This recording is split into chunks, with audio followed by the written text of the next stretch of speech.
Test 5, Section 1. You will hear a woman who has just moved into the area talking to a neighbour about problems she is having in her house. First, you have some time to look at questions 1 to 2.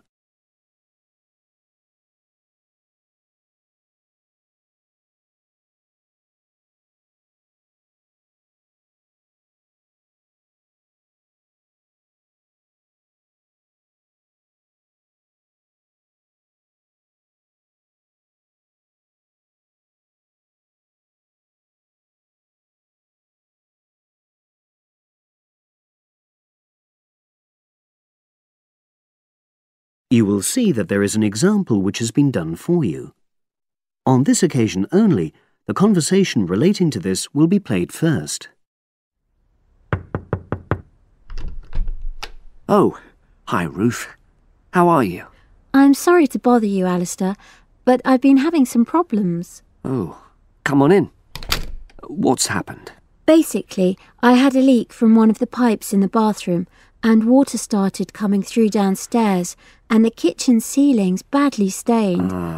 I've got the leak fixed temporarily, but I wasn't happy with the plumber, and I wanted to ask your advice. Of course.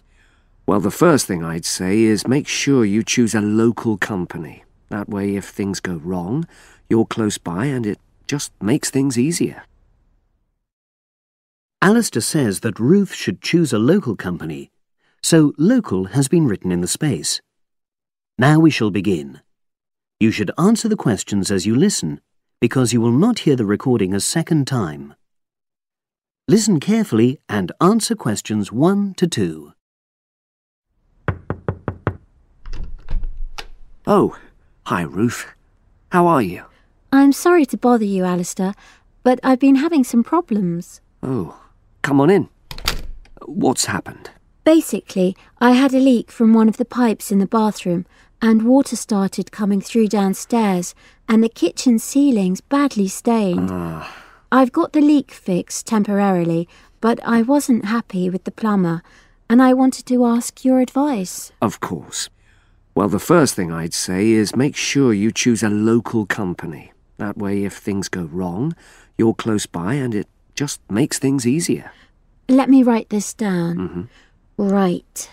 Yes. The plumber who fixed things yesterday was from quite far away, but I chose him because his advert said he did emergency repairs. Well, fair enough. You needed something in a hurry. But another piece of advice I'd give is try to avoid calling anybody on weekends. That'll really bump up the prices. Leave it till Monday if you can. Well, yes, I think I can do that, because the temporary fix should hold. And obviously I'll need the ceiling plastered and eventually redecorated. Yeah, sure. So who would you recommend? Is there a directory? Well, there's quite a good website covering this sort of work. It's www.plasdeco.com. Is that with a K? A C. PLASDECO.com. Got it. Well, I'll try and have a look at that. Yes, it gives price and quality comparisons. Oh, that'll be useful. But I find personal recommendations really helpful as well. You know, you can find out whether you can rely on the company. Well, I know a couple of reasonable plumbers and also some plasterers. Great. Before you hear the rest of the conversation, you have some time to look at questions 3 to 10.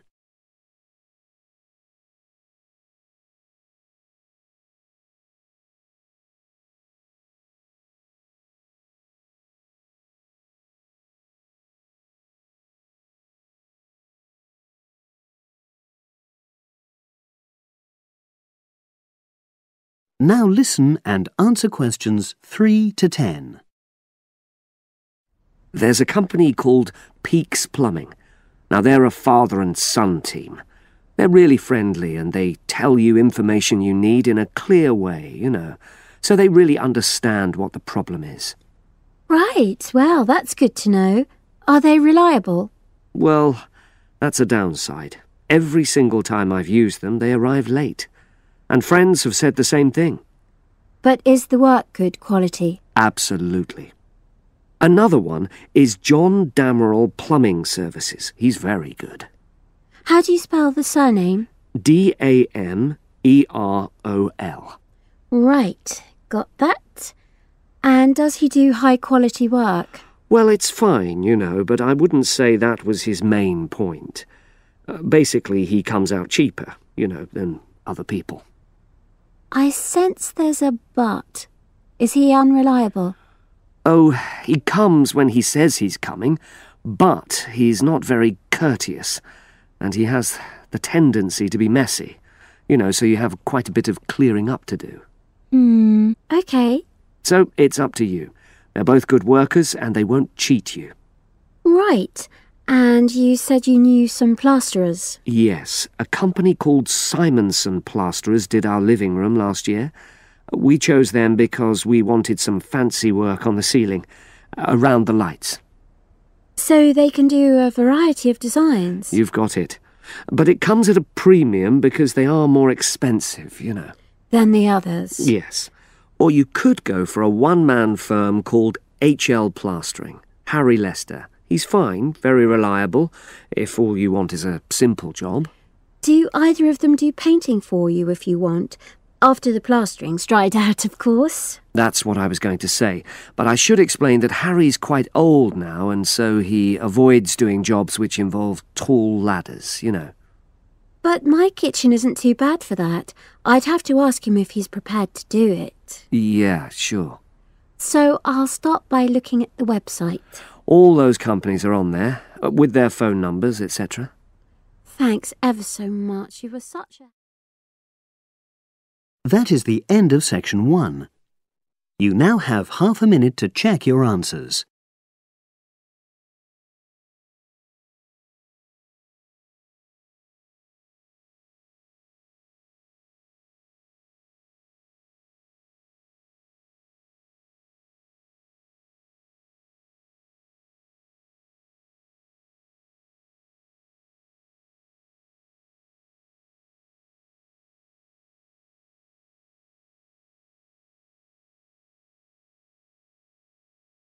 Now turn to section 2. Test 5, section 2. You will hear the education officer in a museum giving a talk to school students who are about to start a one-week work placement in the museum. First, you have some time to look at questions 11 to 15.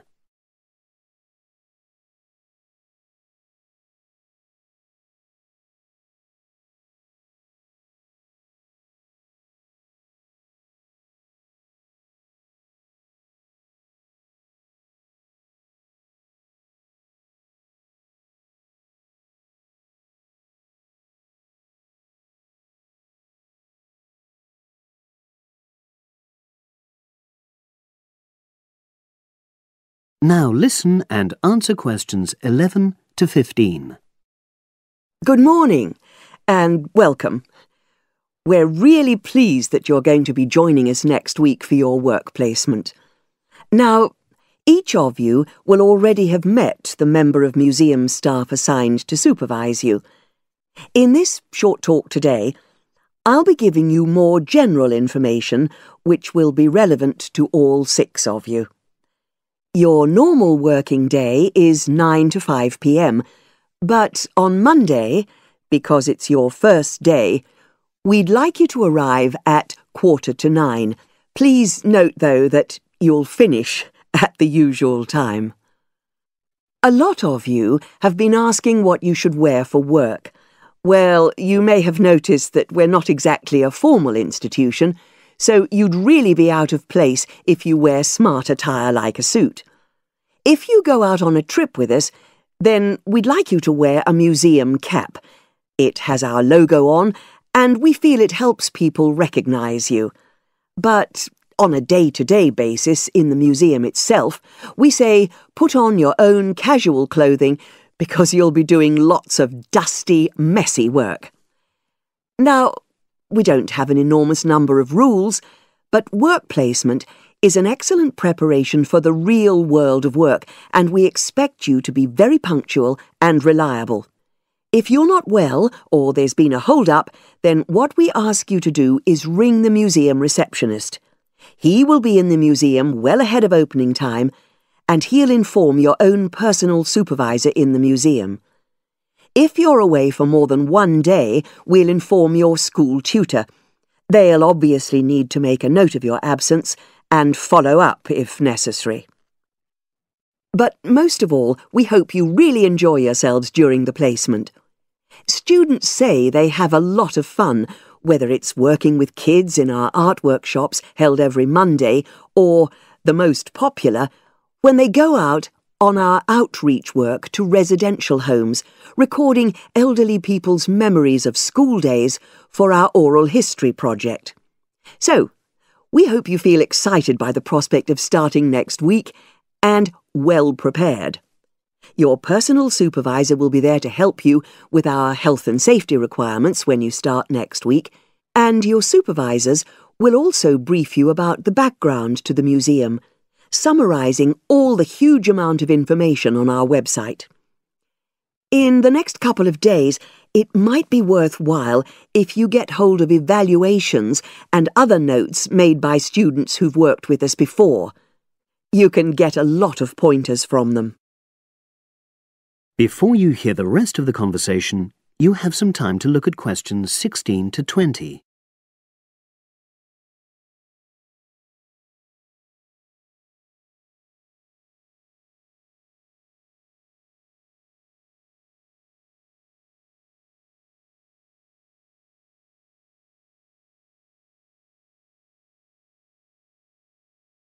Now listen and answer questions 16 to 20. Now, before I finish today, I wanted to help you find your way around the museum.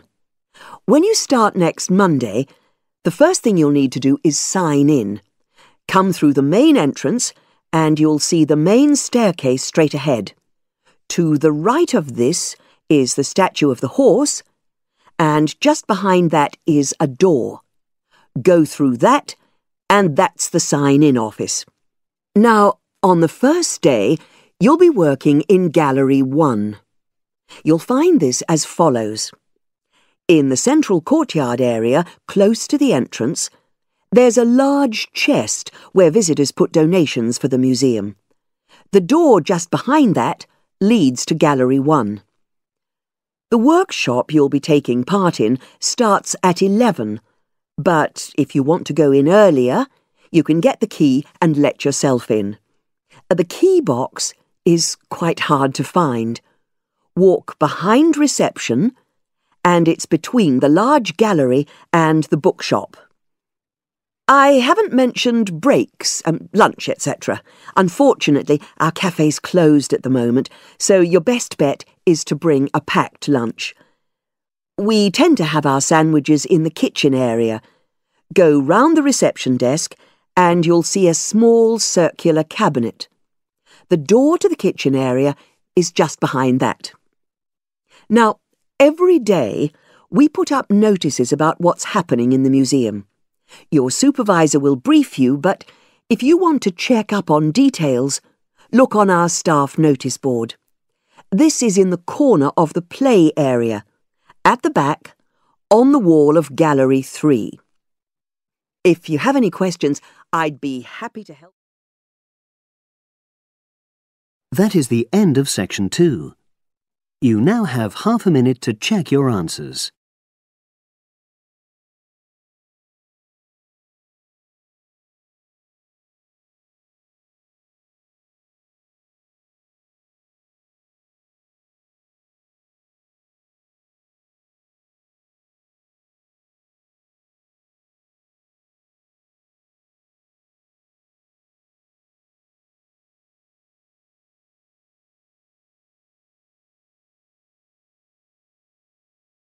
Now turn to Section 3.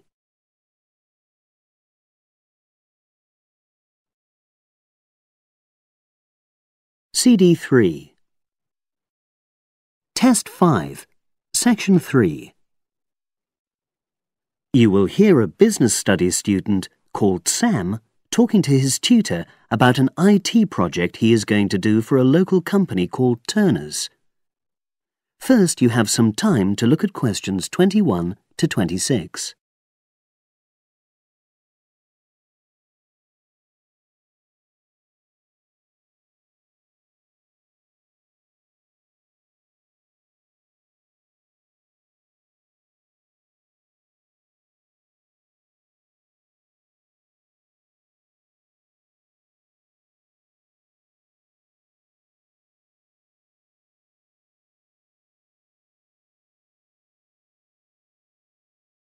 Now listen and answer questions 21 to 26.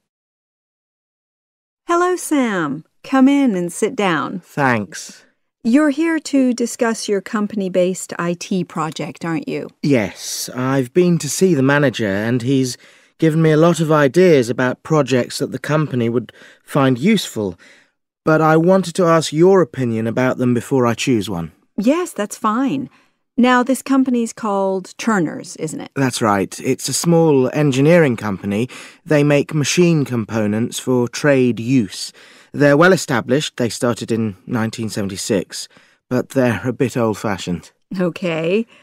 And what kind of projects did Turner's suggest you could do for the company? Well, they want some improvements made to their customer database. The one that they've got at the moment isn't very useful in some ways. I had a quick look at it. That would be a very straightforward project, and it'd be simple enough to evaluate, but I don't think you'd get enough out of a project like that. You wouldn't learn anything new. Well, another project they suggested is to do with their online sales catalogue. At the moment, customers can look at their products, but they can't actually order them online, which must affect their competitiveness. But I said I thought it would take too long. It's quite a big task. You're right. It's too much for the time you've got. It's a pity, though. Then they want some help with their payroll system. At the moment, the way they calculate pay involves a lot of manual accounting. I suggested they could have a system where employees register electronically when they arrive and leave work, so the hours they do could be transferred automatically. I think you'd get a lot out of a project like that. It would extend your skills, but it wouldn't be too much to take on. A student did something similar a couple of years ago, but this is slightly different. Well, then they need help with their stock inventory. They do everything manually. Really? Yes, and it takes so much time. It's probably very inaccurate, too. An electronic inventory would probably be the biggest single benefit for the company. I'm surprised they haven't had it done before. I know. Then they wanted to improve their internal security. The manager had visited other companies where the staff use swipe cards to access various areas of the building. It sounded useful, but the trouble is I'm not really sure how to do it. Well, I think you're right in that assessment. At the moment, it's probably a bit beyond your level of knowledge. Is that all? Just one more. Customer service. They want to be able to collect feedback from their customers in a more systematic way. At the moment, it's a bit of a mess, and they probably lose business as a result. Would that involve you going to see customers at their own premises? Because in that case, you might have to do a fair amount of traveling, and that would incur expenses that haven't been agreed with these companies. I never thought of that. Well, it might not be a problem, but it's something that needs clarifying. Well, I hope that's been helpful in narrowing down the options. Yes, it has, thanks. I'll be able to make a decision now. But while I'm here, can I talk to you about coursework? Sure. Now you have some time to look at questions 27 to 30.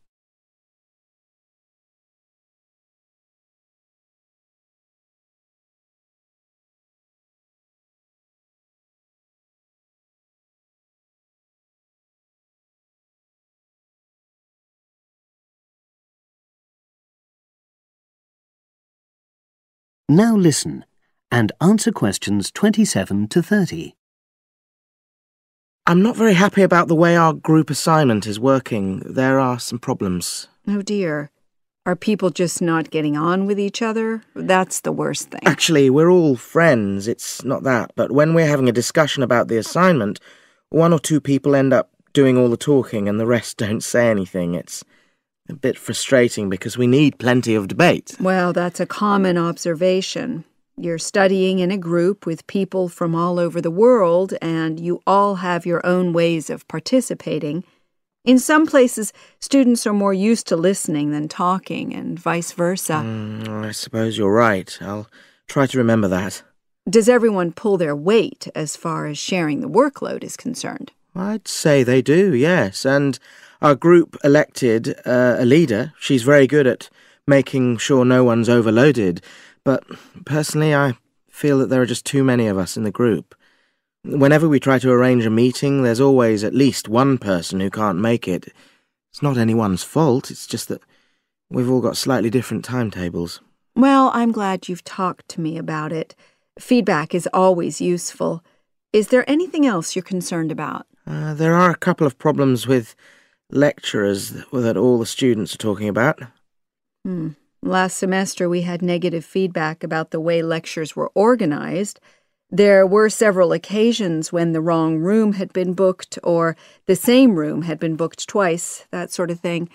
Is that still a problem? That hasn't happened at all as far as I know. Oh, good. It's sorted out then. But I don't know the reason, but some of the staff often turn up late, so we miss 10 or 15 minutes of our lecture time. It might be because they've been copying handouts for students. I think there's a queue for the machine sometimes. Well, I'll look into that. Thank you for telling me. Anything else? The other thing is that it can be very difficult to get to see a lecturer individually. They're all very supportive and friendly when you do manage to find them, but often they're not in their office, even at times when they're meant to be available for consultation. Okay, that's helpful. Now, before you leave, That is the end of section 3. You now have half a minute to check your answers.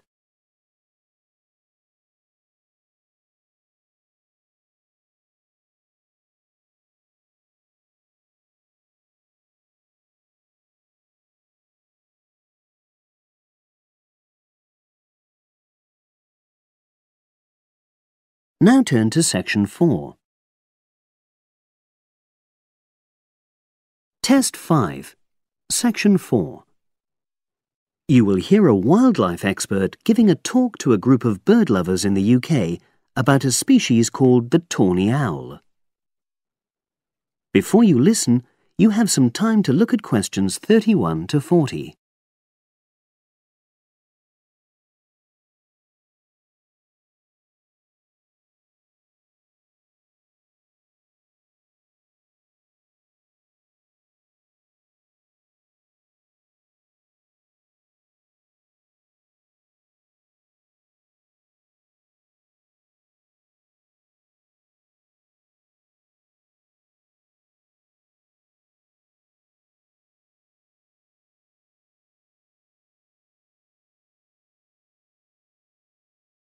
Now listen and answer questions 31 to 40.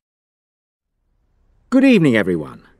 You're all likely to be familiar with pictures of the tawny owl. Because of all the owl species in the UK, it's actually the most common one. But the chances are that you're more likely to have heard one than actually seen one, as it's also strongly nocturnal. This means that it normally ventures out at night. So, what kind of habitat does the tawny owl prefer? Well, a survey carried out in the 1980s confirmed that this owl is most likely to be found in woodland. If you look at a map of tawny owl distribution across Britain, you'll only see gaps in the treeless marshy areas of eastern England and in some of the more upland parts of northwest Scotland. However, you can sometimes find populations of tawny owls in urban areas too, either in parks or in large gardens. The tawny owl shows some obvious adaptations to its natural habitat. For example, both its wings and its tail are short, which helps it to maneuver through the trees. Also, the bird's plumage is a mixture of brown and grey, and this provides suitable camouflage for when the owl perches up against a tree trunk. Then there are its large eyes. The tawny owl's visual capacities are considerably better than those of humans, and although it can't see in complete darkness, it's sufficiently well equipped to be able to navigate its way around woodland on all but the most overcast nights. Another factor that contributes to the tawny owl's success as a hunter is its excellent memory of the layout of different areas. If you combine this ability with the owl's strongly territorial and sedentary nature, most populations of tawny owl are sit-and-wait predators, you realize that it has a good opportunity to predict where prey might be found. Finally, as well as having large eyes, the owl's sense of hearing is excellent, and this helps it to locate potential prey as it sits on its perch.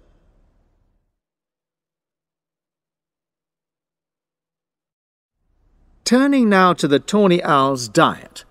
Woodland tawny owls feed mainly on mammals, especially small ones, such as wood mice and bank voles. But they'll also take things like frogs or bats, or even fish, if they happen to be available. In urbanized landscapes, the owls seem to prey more on birds, so there are some differences there. Let's just look briefly now at survival rates in the tawny owl. Young tawny owls face a difficult time once they leave home, and 2 out of every 3 are likely to die within their first year. So, with such high mortality levels, it's a good job that established breeding pairs can produce young over a number of seasons and maximize their chances of passing their genes on to the next generation of owls. I've already mentioned the sedentary nature of the tawny owl, but it's not just adult tawny owls that are sedentary in their habits. Young birds, dispersing away from where they were born, rarely move far. The average distance is just 4 kilometres. There also appears to be some reluctance to cross large bodies of water. The owl is absent from many of the islands around our shores, with only occasional sightings in Ireland and the Isle of Wight off the south coast of England. Right, well, now I'll show you some photographs that have been taken in one or two of the...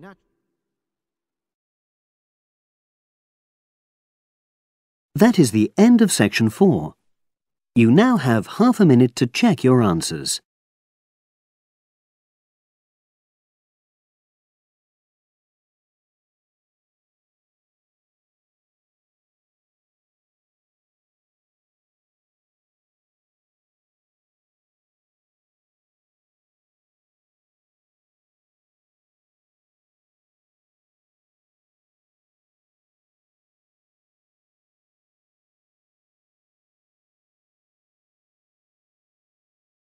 That is the end of the listening test. You now have 10 minutes to transfer your answers to the separate answer sheet.